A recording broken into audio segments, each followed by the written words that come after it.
this video, I'm going to show you exactly what first steps you need to take to assemble and get your new water softener ready for installation.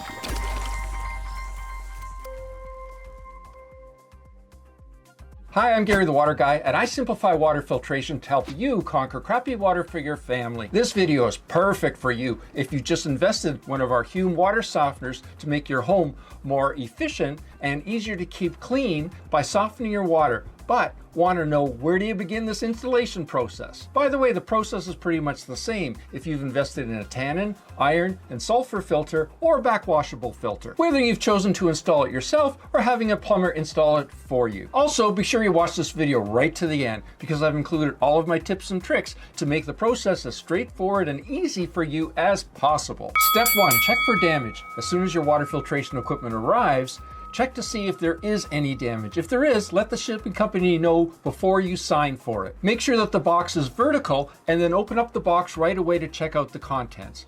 Be careful that you don't drop the contents at the top of the box as you pull the top of the box off. This is what your water softener looks like when it leaves the manufacturer heading for your home. And these are the main parts of a water softener so you can easily identify them when you're getting ready for your installation. Step 2, slide the contents out of the box after laying it on its side. Contents include 3/8 inch brine line, brine well with cap and safety float inside, overflow elbow, neoprene jacket, warranty information, manual with a warranty registration card info, a 3/4 inch shark bite tail kit is included to attach it to your plumbing, and of course the bypass valve. Step number 3, you'll notice when you unpack it that our Hume stickers are not on the valve. And that's because the company that makes the equipment for us ships it directly to you, so you get the equipment as quickly as possible, but we don't have a chance to add those stickers. But let us know if you'd like us to mail us the stickers and you can add them yourself. Step 3, install the bypass,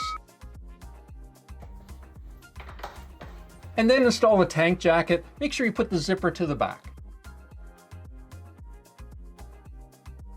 Assemble the brine tank by removing the drain elbow from the brine well. Match up the hole on the side of the brine tank with the brine well, and using the overflow elbow, locate the brine well inside the brine tank. It only needs to be tightened hand tight. Carefully remove the tape from the float and remove the locking clip. Careful not to drop it. And remove the insert from within the fitting. You may need to use a paper clip to get the insert out. Step 4, feed the brine line in through the hole at the side of the brine tank toward the top of the brine well. Drop the float carefully into the brine well with the fitting facing the brine line. Install the insert into the brine line before pushing it into the quick connect fitting at the top of the float inside the brine well. Be sure to firmly push the brine line into the float fitting. Pull the tubing out, applying tension on the brine line, and replace the locking clip. Don't forget to put the cap on the brine well. Step 5, if the media tank doesn't seem to stand quite straight, then you can adjust it by picking it up and lightly banging it on the side you need it to move toward on the floor to adjust that base.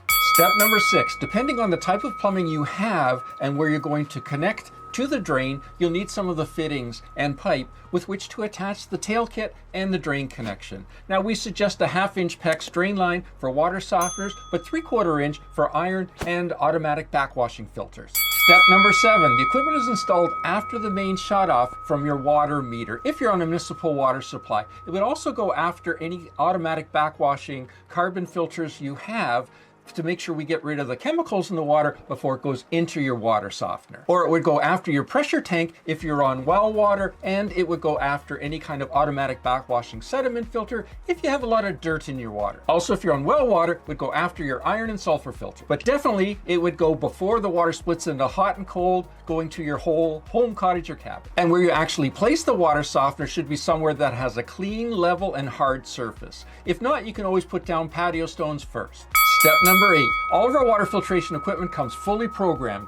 All you need to do is set the current time and hardness. Now, modern water softeners are very efficient, but only when the hardness is set correctly. And if you'd like to check out some more information about our Hume water softeners, you can go to our websites, either waterestore.com in the US, waterestore.ca in Canada. We offer free shipping and discount pricing.